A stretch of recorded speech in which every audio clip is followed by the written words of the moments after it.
All right, further on this particular topic, we're talking about inflammatory bowel disease. And, the video I put up yesterday created a lot of responses, people talking about how their Crohn's disease has healed. I mean, just numerous, comment after comment, sort of showing that there is something truly here.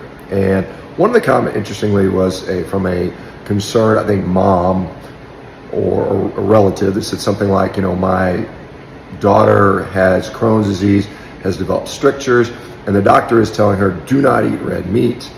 And I said that to me is kind of idiotic, because literally meat leaves the stomach in liquid form, and a stricture is just a narrowing of the passageway, and liquid should get through, whereas fiber leaves the gut completely undigested. And so if you're going to avoid something regarding a stricture, it would certainly make more sense to avoid a solid object than a liquid object. Nonetheless, I think we just have a lack of common sense in medicine. However, what I am excited about is there are, a number of researchers, one in particular prominent, wants to do a study, wants to do this carnivore interventional trial. So we can go from anecdotes and case reports to an actual intervention, which will give us some idea of, does this work?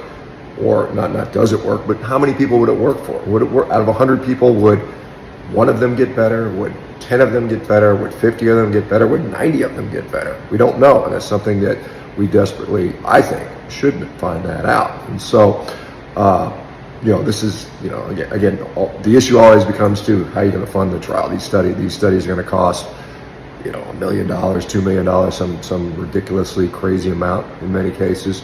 So we'll see. I'm off to Oklahoma later this week to talk with the Oklahoma State Legislature, or some members of the legislative body, to talk about setting up funding for studies maybe similar to this. And so I'm continuing to try. Like I said, we raised a little bit of money several years ago for carnivore-related research, which at Rivera we will be publishing our data with regard to that. But again, there's so much more we could study with this stuff. And the fact that more people are talking about it, and the only reason they're talking about it is because you guys have been sharing your results. And that's what we should do as scientists and physicians. We should take observations. And the only way we get to observations is if people talk about that. And I'm glad you are, and I'm glad I've sort of somewhat facilitated that way, because I'm being very, antagonistic, because I do think there's something there. Now maybe I'll be proven wrong, or maybe it only works for a small minority of the people, and that's still fine. For those people, it's still worthwhile pursuing. So anyway, excited about this, but yeah, I mean, gosh, this is something that we desperately need. I hope it gets done in sooner rather than later.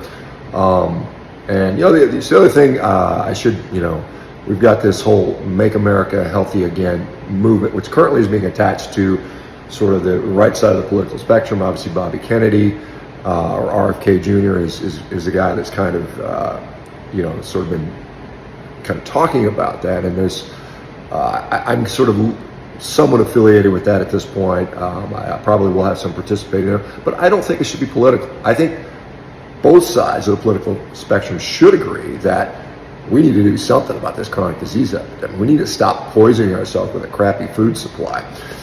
So anyway, that's my thoughts. What you guys think? I'll talk to you soon. Bye-bye.